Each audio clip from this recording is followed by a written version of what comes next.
Peter Sutcliffe foi um serial killer britânico conhecido como Estripador de Yorkshire, cuja onda de assassinatos de 1975 resultou em pelo menos 13 mortes. Olá pessoal, sejam bem-vindos de volta ao meu canal. Eu sou a Ingrid e nesta narrativa exploraremos os detalhes do caso Peter Sutcliffe. Antes de começar, quero deixar um alerta importante sobre o conteúdo desse canal. Aqui irei discutir e analisar casos reais de crimes e eventos perturbadores. Sei que algumas pessoas podem ser sensíveis ou ter experiências pessoais relacionadas a esses assuntos.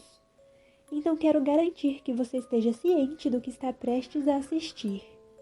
É fundamental cuidar do seu bem-estar emocional e mental.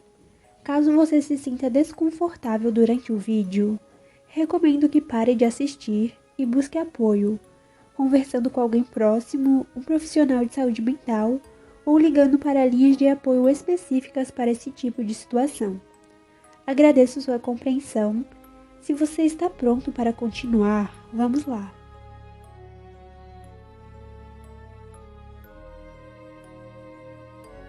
Peter William Sutcliffe nasceu em 2 de junho de 1946 em Bingley, no condado de West Yorkshire, na Inglaterra. Peter cresceu com 5 irmãos mais novos, em uma família católica da classe trabalhadora. Quando adolescente, ele era um solitário com tendências voyeurísticas. Peter abandonou os estudos em 1961, aos 15 anos, e passou a trabalhar em diversos lugares, chegando a atuar como coveiro. Em 1976, Sutcliffe conseguiu um emprego como motorista de caminhão.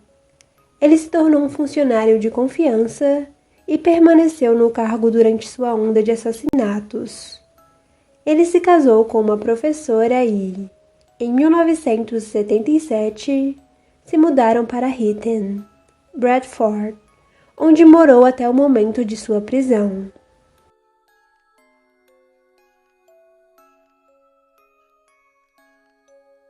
Sutcliffe cometeu seu primeiro ataque a uma prostituta que conheceu enquanto procurava a mulher que anteriormente o havia roubado. Ele havia deixado a van do amigo e andado pela Post Road, Bradford, até desaparecer de vista. Quando voltou, estava sem ar, como se estivesse correndo. Ele contou ao seu melhor amigo, Trevor Birdsall, que estava dirigindo o veículo em que ele estava, para partir rapidamente. Sutcliffe disse que seguiu uma prostituta até uma garagem e arremessou uma pedra na cabeça dela. Quando a polícia visitou sua casa no dia posterior, informou de que a mulher havia anotado a placa do veículo de Birdsall. A polícia disse-lhe que ele teve muita sorte, pois a mulher não queria prestar queixa. Sutcliffe cometeu seu segundo ataque na noite de 5 de julho de 1975, em Keighley. Ele atacou Ella Roguski, que caminhava sozinha, deixando-a inconsciente com um martelo e cortando sua barriga com uma faca. Ele avistou uma vizinha, então isso fez com que ele saísse sem matá-la. Roguski sobreviveu, mas ficou profundamente traumatizada por este ataque. Sutcliffe atacou Olive Smelt em agosto, na cidade de Halifax. Ele fez a mesma barbaridade com Smelt. Novamente ele foi interrompido e deixou sua vítima gravemente ferida, mas ainda viva. Assim como Roguski, Smelt ficou muito traumatizada após o ataque, apresentando sintomas de depressão clínica. Em 27 de agosto, Sutcliffe atacou Tracy Brown, de 14 anos, em Selsdene. Ele a atingiu por trás e bateu 5 vezes na cabeça dela enquanto ela caminhava por uma estrada rural.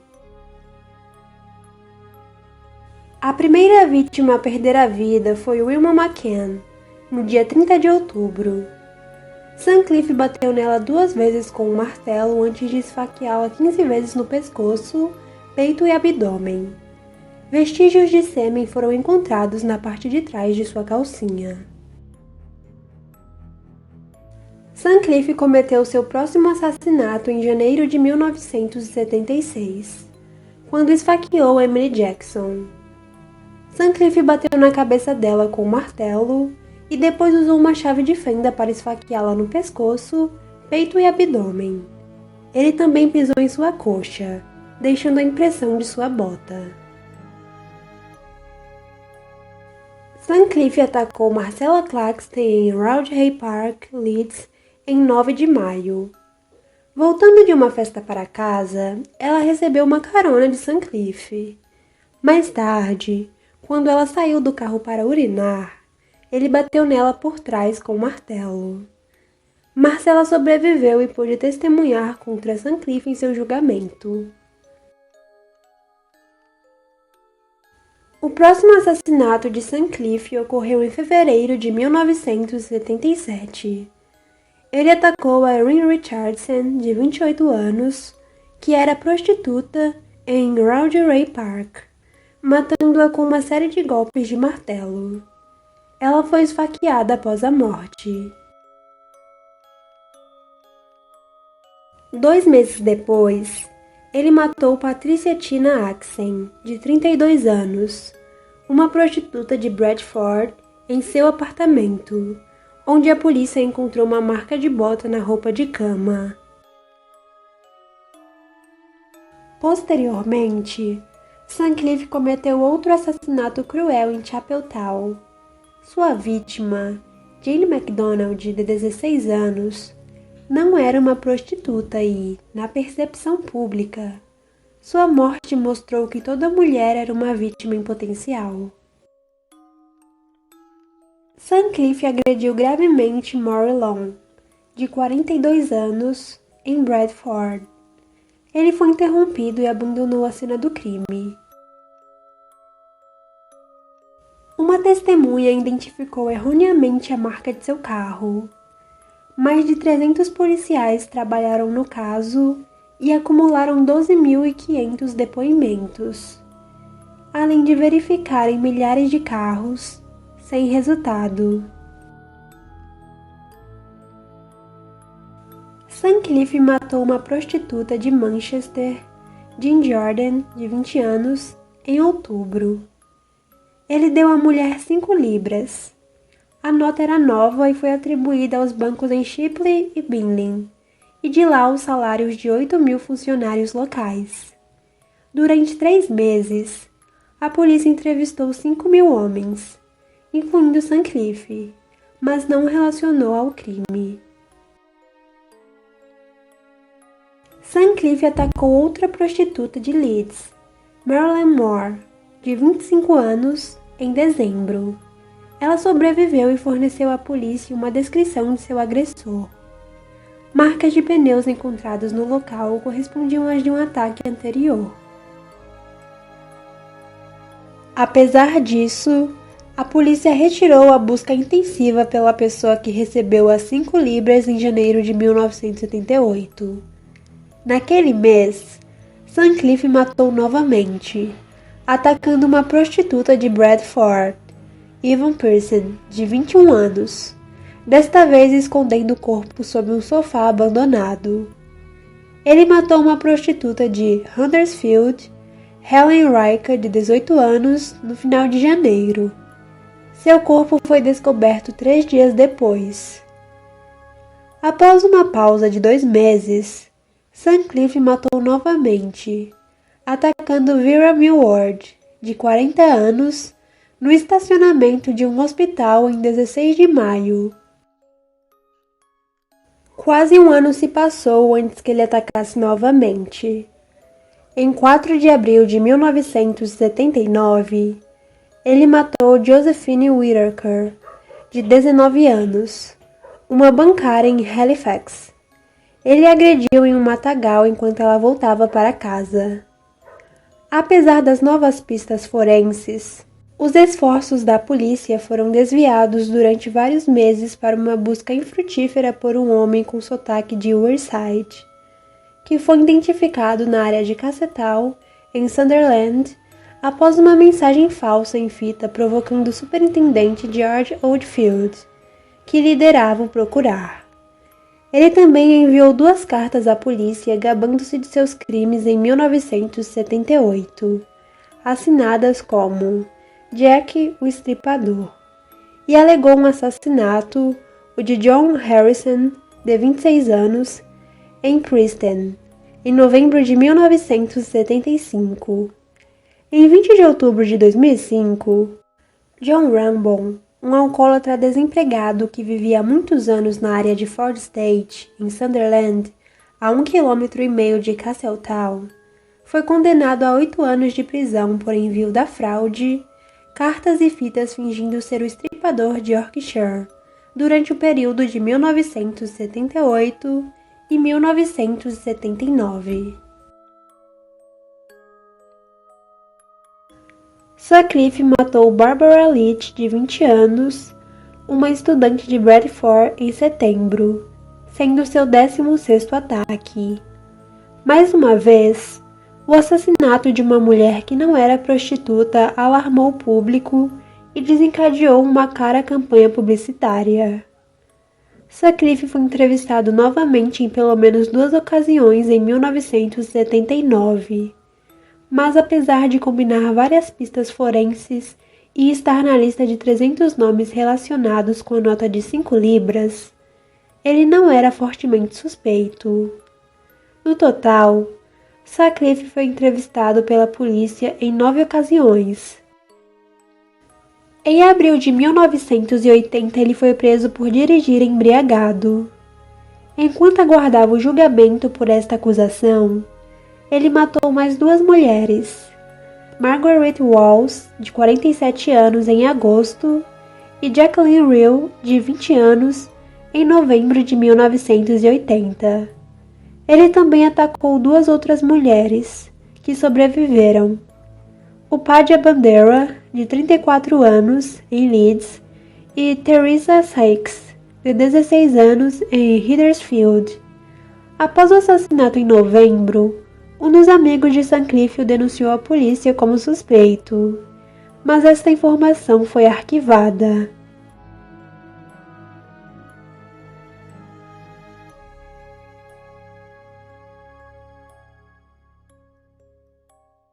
Em 2 de janeiro de 1981, Sutcliffe foi parado pela polícia em South Yorkshire. Uma verificação policial revelou que seu carro estava equipado com placas falsas e Sutcliffe foi preso por este crime e transferido para a delegacia de polícia de Dewsbury.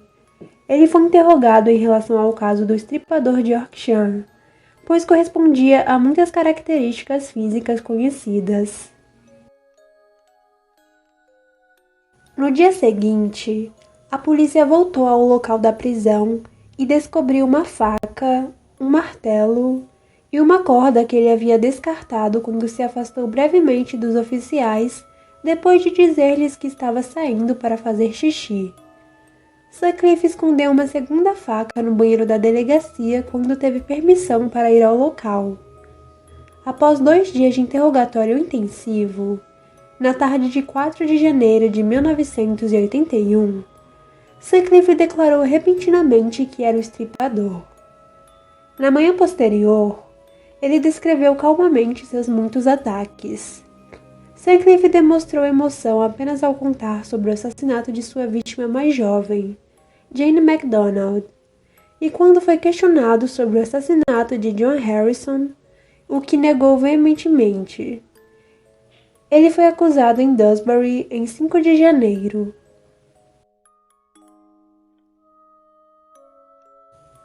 Em seu julgamento, Sutcliffe se declarou inocente de 13 acusações de homicídio, mas culpado de homicídio culposo com base na diminuição da responsabilidade. A base de sua defesa foi a sua afirmação de que ele era o instrumento de Deus. Durante sua confissão, ele havia afirmado que Deus lhe dissera para assassinar as mulheres. Sutcliffe afirmou pela primeira vez ter ouvido vozes enquanto trabalhava como coveiro, que finalmente o ordenaram a matar prostitutas. Ele também se declarou culpado de 7 acusações de tentativa de homicídio. A promotoria pretendia aceitar o apelo de Sutcliffe depois que 4 psiquiatras o diagnosticaram com esquizofrenia paranoide. No entanto, o juiz de primeira instância rejeitou o argumento de responsabilidade diminuída e os depoimentos periciais dos 4 psiquiatras, insistindo que o caso deveria ser julgado por um júri. O julgamento propriamente dito foi marcado para começar em 5 de maio de 1981. O julgamento durou 2 semanas e, apesar dos esforços de seu advogado, Sutcliffe foi considerado culpado de assassinato em todas as acusações e condenado à prisão perpétua. O juiz recomendou um prazo mínimo de 30 anos para ser cumprido antes que a liberdade condicional seja considerada. Em 16 de julho de 2010, esta sentença foi estendida para a prisão perpétua, o que significa que Sutcliffe não sairá da prisão com vida, impedindo qualquer desenvolvimento judicial para o contrário. Durante sua prisão em Parkhurst, ele foi gravemente agredido pela primeira vez. O ataque foi perpetrado por James Castello, um criminoso de 35 anos, com várias condenações por violência. Em 10 de janeiro de 1983, ele mergulhou uma jarra de café quebrada 2 vezes no lado esquerdo do rosto de Sutcliffe, criando 4 feridas separadas que exigiram um total de 30 pontos. Em março de 1984, Sutcliffe foi enviado para o Hospital Broadmoor. Sua esposa obteve a separação dele em 1982 e o divórcio em abril de 1994. Em 23 de fevereiro de 1996, Sutcliffe foi atacado novamente. Paul Wilson, um ladrão condenado, pediu emprestada uma fita de vídeo antes de tentar estrangulá-lo com o cabo de um par de fones de ouvido estéreo. Após um ataque do colega Ian Kay, em 10 de março de 1997 com uma caneta, Sutcliffe perdeu a visão do olho esquerdo e o direito foi gravemente danificado. Em 22 de dezembro de 2007, Sutcliffe foi atacado novamente. O presidiário Patrick Zurida lhe deu uma facada na bochecha. A justiça parecia ter sido feita, mas as cicatrizes nunca sarariam para aquelas que sobreviveram à carnificina causada pela mão de um homem.